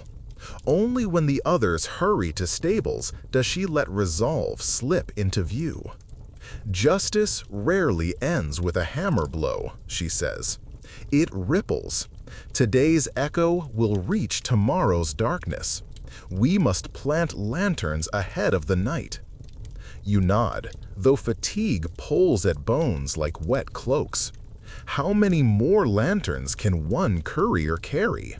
Together you walk out into a city washed clean, rooftops steaming in newborn sun. Market bells ring, fishmongers haul crates, jugglers rehearse for tomorrow's feast of St. Martin. Normal life, that miraculous masquerade, resumes. Yet, as you mount Mallow, a bard at street corner begins singing an old hymn of travelers delivered from storm, and passers-by pause to listen, as though the air itself senses the closing of a chapter. The road home bends south along an abandoned aqueduct, arches standing like rib cages of a great stone beast. Mid-afternoon, Pia tugs reins of the mule. "Shortcut," she insists, pointing to a meadow where shattered panes of polished tin lean against fence posts in neat rows, reflecting sky at odd angles. "Farmers use them to scare crows," she explains. "But locals call it Meadow of Mirrors, place where travelers glimpse futures between clouds." You hesitate. Superstitions seldom feed profit, but curiosity climbs in your chest like ivy. You dismount, wander among mirrors. Each sheet flashes fragments: Mallow's flank, Martin's ledger, Pia's grin. One mirror, cracked into spiderweb, shows a courier in unfamiliar clothes leaning over a sea chart. Another reveals Bleak inside prison cell tapping cameo against stone. These are illusions, you tell yourself, yet a third mirror reflects yourself, older, seated at a desk surrounded by bound volumes titled Boring History for Sleep. The older you lifts a quill, dips in ink, looks through the mirror as though aware of being watched, and winks. Pia's voice cuts the vision. "If mirror shows more hope than dread, pocket a shard." You pluck a fragment the size of an almond, wrap it in cloth, your own portable omen, then mount again. Meadow diminishes behind you, leaving only brightness dancing in satchel pocket. Night finds your party at the foot of Monteferro, where an unfinished watchtower juts like a broken tooth. The mason overseer offers beds of straw in exchange for stories to lull his crew. Martin volunteers an anecdote about a tax collector duped by pig farmers. Pia juggles walnuts while recounting siege escapades. Costanza relates the catacombs bone chapel, turning horror into lullaby. You speak last, condensing the trial into a parable about Storm's cleansing secrets. Masons drift to sleep under half roof, tools still in hand. Later, with embers low, Idonia sits beside you. "Tomorrow," she says, "we cross the pass of singing stones, and beyond that, the bathhouse is lantern light." Her smile is soft. "When we return, rest." You attempt a joke, "Rest is for statues," but words falter. She takes your palm, presses a small iron key. "New door on the rooftop library. Only you have this key. Use it to lock away the next adventure until you've healed." Before you answer, she has folded your fingers around the key and slipped into shadows. Sleep takes you quick and deep. Not even nightmares breach. When dawn crows, you wake surprised, lighter, though rain still clings to cloak him. But a mason points skyward. A double rainbow bridges valley. You catch yourself smiling, without fatigue tugging corners. Somewhere in night's vault, a debt has been settled. Homecoming is a procession of small marvels. Staff-lined courtyard, each holding lantern of colored glass, green, amber, indigo, so the bathhouse glitters like stained glass cathedral. Steam puffs through roof vents, scented with rosemary. Idonia unlocks central door, warm air wafts. You inhale cloves, lavender, and something new. Rosemary's cousin, maybe. Your shoulders unspool. In the atrium, Costanza unfurls a broad sheet. Tribunal condemns rose poisoner. Pia flips walnuts triumphantly. Martin posts compensation notice beside the treasurer's alcove. Peregrine adds your mirror shard to a mosaic of travelers' tokens near the furnace door. Shards from many journeys, sparkling like captured sunsets. Evening feast features nettle broth, upgraded with saffron, honey-drenched bread, and casks of ale donated by grateful monks. Laughter ricochets off tiles. Someone pipes dance tunes. Even Mallow crunches sugar beets contentedly. But celebration yields eventually to hush. Staff disperse to hammocks, benches, alcoves. You alone climb narrow stair to the new rooftop door. Key turns. Hinges groan softly. Inside, a low chamber circled by shelves. Empty save for a reading table and a single cushion. Candle ready, quill, ink. A space for stories yet unscripted. You set the mirror shard on sill where it reflects moon sliver. Then close door, locking out wind and duty alike. For first time since Leper Chapel weeks ago, you unroll bedroll without fear. Rain begins anew, pattering gently on clay tiles. You lie back, watching mirror reflect candle glow into tiny eclipses. And you realize the story's wheel has spun full circle. Stranger roads await, yes, but this arc of roses, mint, and walnut sling is complete. You allow eyes to close, and sleep comes unbarred. So here, dear watcher, drifting somewhere between pillow and dream, our lantern dims. If your room is dark, save for soft screen light, imagine you too stand on that rooftop among mint pots glistening with rain. Hear the city below exhale day's last sigh. Feel night's velvet settle on shoulders, and know the courier finally rests. If this journey soothed you, if catacomb echoes quieted your own thoughts, if tribunal rain washed your worries, tap that subscribe sigil, press like, as one might press wax to seal goodwill. And in the comments, answer this. Which omen would you trust on your next uncertain road? The whispering statue's rings, meadow mirrors, or the taste of mint upon your tongue? And should longing for fresh lanterns stir after dawn, whisper, "Continue," and we'll unbar the rooftop door again. There are still marvels to uncover. How singing stones got their voice, why walnuts grew in monastery crypts, and what secrets sleep inside uncut pages of dusty codices. Until then, may rain sing lullabies on your roof. May mirrors show hopeful futures, and may you, at last, rest long and well.